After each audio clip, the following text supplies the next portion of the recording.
The story starts in a university lab where we see Liam sleeping and receiving a text message, informing him that Darius' speech has already started.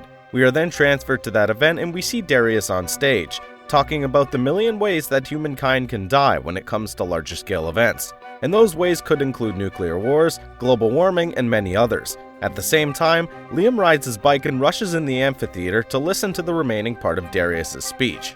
Darius continues and says that even though a single person can die, humanity as a race doesn't have to. That is why they have to start thinking about colonizing Mars, because humanity needs to have a backup plan in case that something big and dangerous happens to Earth. Meanwhile, in the Pentagon, the Deputy Secretary of Defense, Harris, is leading a meeting and he tells Grace to address some of the matters and take care of the press releases.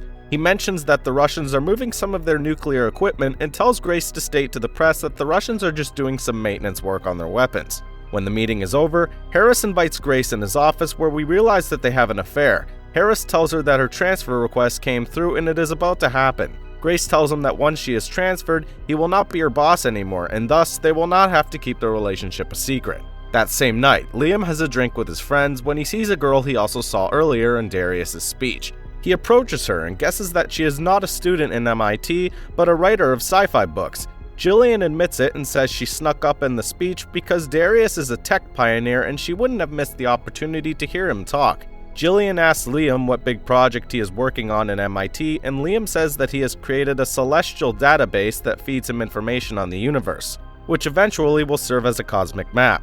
The two of them like each other and they end up in Jillian's apartment for a fun night. However, Liam wakes up in the middle of the night due to a warning notification he receives on his phone. He tells Jillian he has to go because something came up, and he visits Professor Croft's house, waking him up. He tells Croft that his database picked up something that wasn't there before. Croft initially thinks that Liam has no idea what he's talking about, but when he analyzes the data himself, he makes a phone call, speaking in it and saying that this is an emergency. The next day in class, Professor Croft doesn't show up and the class is dismissed.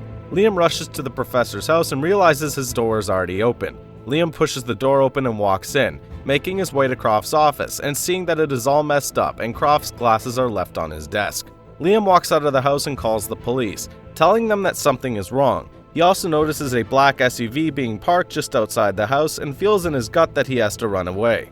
He rides his bike and the black SUV follows after him, but Liam cuts through a narrow alley and escapes in time. Next, Liam rushes in an elevator and squeezes himself near Darius, telling him that an asteroid is going to hit Earth in 186 days and humanity will be over. In Darius' office, Liam gives him a USB drive where he has stored some data and explains that there is a 97% possibility that this asteroid is a planet killer. Darius tells his assistant to ready his jet and Darius and Liam find themselves in the Pentagon. Darius meets with Harris and tells him about the meteor, but it seems like Harris already knows about it. Harris takes Darius, Liam, and Grace in a secret room inside the Pentagon where he tells them what they plan to do with the meteor. He says NASA's initial plan was to hit the meteor with nuclear weapons, but that would create cataclysmic events all around Earth. So their best solution is to use a special gravitational tractor that will create a gravitational field and will pull the meteor outside the Earth's orbit, just a few inches so that the meteor actually misses colliding with Earth. When it's time for Darius and Liam to walk away, the latter comments that he doesn't believe anything Harris said. Plus, something else is going on since his professor is missing. Darius agrees with him and he says that they are not going to wait for the government to save them, but they are going to save themselves. That same night, Darius takes Liam to a reception full of powerful people and tells him he intends to make some connections. Darius approaches Grace and tells her he has known Harris from the past and he is certain Harris is not telling them the whole truth. On the other hand, Darius himself claims to be having the solution to the meteor problem, but he needs someone from inside the Pentagon to assist him. He invites Grace to go with him and see with her own eyes what he has in mind. Darius takes Grace and Liam to his lab facilities and starts a holographic presentation, which depicts something that looks like a spaceship. Darius says that Harris's plan is never going to work and they need to send some people to Mars to make sure that the human race carries on. The minimal number of people they should send to make sure that the human race is going to multiply is 160. But if Grace helps him get more funds, he can build more ships and probably save thousands of people. Grace is not pleased with this plan and says she would prefer to save everyone instead of 1,000 people. Liam feels the same way about Darius' plan and departs, saying that he wants to live the remaining days of his life well. Liam returns to Jillian and they have a great time out drinking and dancing. When they relax outside, Liam asks her how would she write a story in her book, if it was about a man who knew that the world was going to end and he could do something about it, but he was also in love with a woman and actually wanted to stay with her. Jillian replies that she would write it in a way that the hero tries to save humanity even though he is in love with that woman, because that would mean he does the ultimate sacrifice and gives up on his own life to save the rest. The next day, Grace listens to her daughter's motivational graduation speech, and that makes her change her mind about Darius's plan. She pays him another visit and tells him that her daughter deserves a future and that she will help him in everything he needs under the condition of saving the entire humankind instead of 1,000 souls, while simultaneously Liam joins them to help as well. When Grace returns to the Pentagon, Harris has a birthday gift for her and gives her an upper-level clearance, therefore he can share more information with her now. Harris says they tested a rocket that would carry the gravitational tractor near the asteroid, but the test failed. Darius and Liam agree to work with the Pentagon, and they attend a meeting with some high-class officials. One of them presents a new plan, but Darius tells him it is never going to work, suggesting that the best solution is to build an electromagnetic drive to carry the gravitational tractor near the asteroid in time. Everyone thinks that is impossible, but Darius says he can do it. Grace supports him and says they need to give his idea a chance because it might be the last chance they get. The officials agree, but Darius needs $2 billion to make it happen, which makes them say they can't get approval for such a large amount. Harris tells Darius that he is going to give him $1 billion, and the other half has to be provided by Darius himself. But that is not all there is to it, since Darius needs two more things. He takes Grace and Liam aside and tells her that he needs 100 kilos of uranium. Although Grace tells him that is a difficult task to demand from her, Darius says that the uranium will bring them one step closer to success. He also tells Liam that he needs Professor Croft's research on electromagnetic drives to make sure the launch is going to work without problems. Liam flies back to Croft's house and gets in it through a window. He is able to find a hidden USB cable, but he receives a text message from an unknown number, telling him to get out of the house. Moments later, he receives a new message that instructs him to a secret meeting tonight.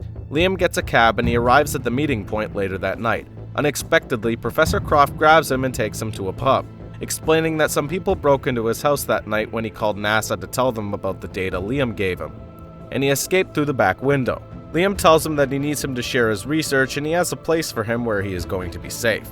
Meanwhile, Grace tells Darius that she needs his help to manipulate the transfer of the uranium from a military facility to his labs. Grace meets with Harris and she has to steal a temporary passcode to be able to get her hands on the uranium, but this passcode is protected inside Harris's briefcase, which only unlocks with his fingerprint. Grace spills a glass of wine on Harris and Harris picks it up. Harris walks upstairs to change his pants and Grace gets the chance to use a high-tech device which scans Harris's fingerprint from the glass and then uses it to open the briefcase. She takes a picture of the temporary passcode and closes the briefcase, only to realize that she has dropped her earring in the briefcase. Harris returns, but he gets a phone call from Darius, who asks him for some help in order to talk to a potential investor. Harris meets with Darius while Grace visits a military facility full of uranium and uses the temporary passcode to make it past the security. When the uranium is loaded, an officer approaches Grace and tells her she doesn't have clearance to transfer uranium and he is going to call her superior. The officer calls Harris, but Darius has cloned his phone and answers the call when Harris is gone, pretending to be him and authorizing the transfer. Later, Liam returns with Professor Croft while the uranium has been transferred in Darius's lab. Grace pays Harris another visit and tells him that if this is the end of the world, she wants to use her time to the fullest. After they have a fun night together, Harris is asleep and Grace uses her smart device to unlock Harris's briefcase once more. She looks for her earring, but she can't find it anywhere. When she returns back to bed, Harris opens his eyes wide, which means he must not be completely in the dark about what's happening around him. The next morning, they wake into each other's arms and Grace stares at the briefcase, feeling guilty about what she did. She tells Harris that there is something she has to tell him, but Harris gets a phone call from the White House and has to go. A meeting takes place in the Pentagon under the restless eyes of a White House representative. Claire Dr. Strauss from NASA says they have a window of opportunity and if they choose to grab it, they will use a satellite orbiting around Saturn to hit the asteroid, which will divide it into smaller pieces. However, those pieces will still fall into Earth and probably kill an estimated of 1.4 billion people. Grace argues they should wait for Darius to do his work, but Dr. Strauss says this might be their only chance to survive and they only have 7 days to make a decision. Claire tells Grace that Darius has a time window of 6 days to show them something credible about his electromagnetic drive, or otherwise they will go with Dr. Strauss's solution. Meanwhile, Darius brings Jillian in so that Liam doesn't miss her and he stays focused on his tasks. Furthermore, Jillian tells Liam that Darius offered her a job position in his think tank, where he gathers artists and philosophers to discuss about the future. Liam thinks this is quite strange, but Jillian is unhappy with his reaction and walks away, since she would expect Liam to be pleased for being able to spend more time with her. Liam confronts Darius about it and tells him he can't have his girlfriend around and lying to her about what they are doing. But Darius tells him there is a reason behind everything he does and he expects Liam to do his part of the bargain. Darius has a talk with Amanda, a journalist from a minor newspaper that has been following Grace around and taken some pictures of her delivering the uranium to Darius, and tells her that his lawyers are going to leave her penniless if she publishes those pictures. Amanda signs a contract to not publish those pictures, and Darius allows her to interview him while Liam and Croft figure out what is the right frequency that will produce thrust for their rocket. Darius invites all the officials for a presentation, but the test fails and the rocket self-destructs.